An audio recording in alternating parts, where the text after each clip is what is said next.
Hola, el modelo TCP/IP es creado por el Departamento de Defensa de Estados Unidos, esto por la necesidad de poder transmitir los datos sin independencia del origen o el destino de la red.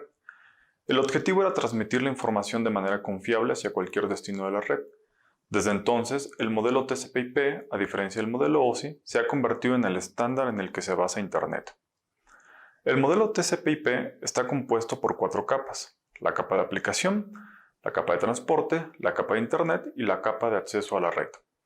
Posteriormente, se tuvo una actualización en donde la capa de acceso a la red se dividió en 2 subcapas, la capa de enlace de datos y la capa física. Si bien los nombres de las capas del modelo TCP/IP son similares a los nombres de las capas del modelo OSI, no debemos de confundir las funciones que desempeñan en cada capa desde la perspectiva de cada modelo. Si bien actualmente el modelo que usamos en el día a día es el modelo TCP/IP, usamos para el entendimiento de los protocolos el modelo OSI. Es decir, usamos los protocolos y características definidas en el modelo TCP/IP, pero cuando nos referimos a una explicación en concreto de algún protocolo, lo hacemos bajo las capas del modelo OSI. Entonces, lo que estamos haciendo es prácticamente hacer que encajen los protocolos TCP/IP en las 7 capas del modelo OSI. Como podemos ver en la siguiente imagen, existe una gran similitud entre las capas de ambos modelos. Por ejemplo, en el modelo TCP/IP, la capa de aplicación se compone de las 3 capas superiores del modelo OSI: sesión, presentación y aplicación. Hablemos primero de la capa de aplicación TCP/IP. Aquí los protocolos de la capa de aplicación proporcionan los servicios a la aplicación que se está ejecutando en el dispositivo. Es decir, no definen la aplicación en sí, sino los servicios que las aplicaciones necesitan. Podríamos decir que la capa de aplicación define una interfaz entre el software que se está ejecutando en un dispositivo y la red. Revisemos el siguiente ejemplo para entender cómo funciona la comunicación en la capa de aplicación. Tenemos una red TCP/IP en donde el usuario A quiere consultar la página principal del servidor web.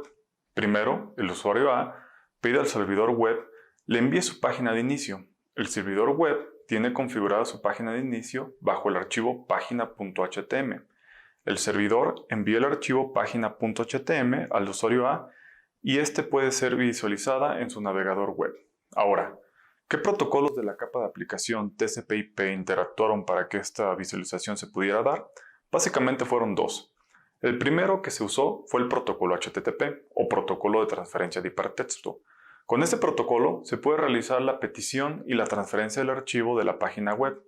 El segundo protocolo que intervino para la visualización e interpretación final de la página web en el navegador del usuario final, o el usuario A en este caso, fue el protocolo HTML o lenguaje de marcado de hipertexto.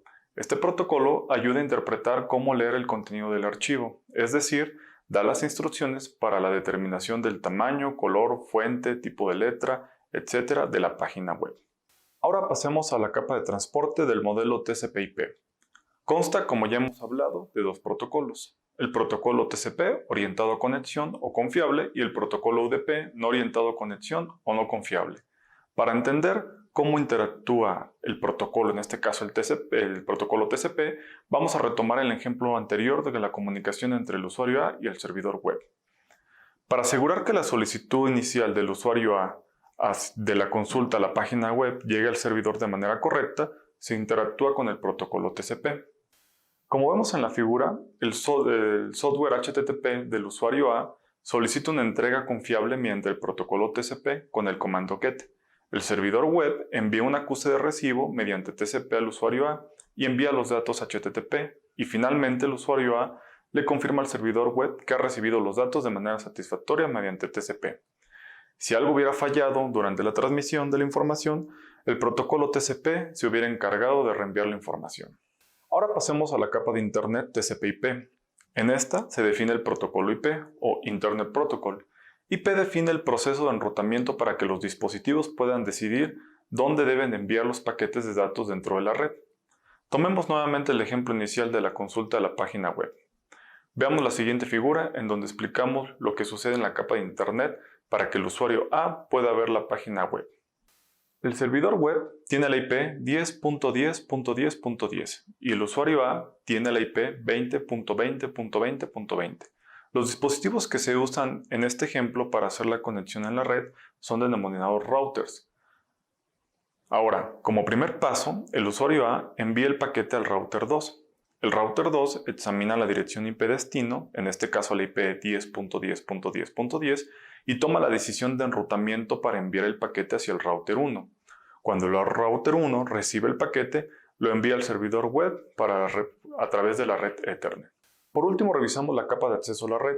Esta define los protocolos y el hardware necesario para entregar los datos a través de la red. Un protocolo que se define en esta capa es, por ejemplo, Ethernet. Ethernet define el cableado, el direccionamiento y los protocolos necesarios para establecer la comunicación.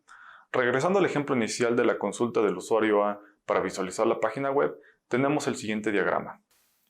El usuario A envía el paquete IP al router 2 mediante el protocolo Ethernet, colocando en el paquete una cabecera IP y los datos, así como la información Ethernet final del servidor web. El router 2, al recibir el paquete, quita las cabeceras y deja el paquete original IP, y es enviado al router 1 colocando las cabeceras del protocolo, en este caso WAN, va a ser el triple P. El router, al recibir este paquete, elimina las cabeceras y deja el paquete IP original, añadiendo una cabecera Ethernet con la información final para ser enviada al servidor web. Como pudimos ver en el ejemplo de la comunicación entre el usuario A y el servidor web, hubo una interacción entre las distintas capas del modelo TCP/IP. Esto se logra gracias a un proceso llamado encapsulación. La encapsulación se refiere al proceso de insertar cabeceras e informaciones finales a los protocolos. En nuestro ejemplo, el servidor web encapsuló la página web dentro de la cabecera HTTP. Después, la capa TCP encapsula la cabecera HTTP y los datos dentro de una cabecera TCP. Después, el protocolo IP encapsula la cabecera TCP y los datos dentro de una cabecera IP. Y por último, la capa de acceso encapsula el paquete IP dentro de una cabecera e información final. En la siguiente imagen podemos resumir el proceso de encapsulación TCP/IP. Como paso 1, se crea y encapsulan los datos de aplicación en una cabecera de la capa de aplicación.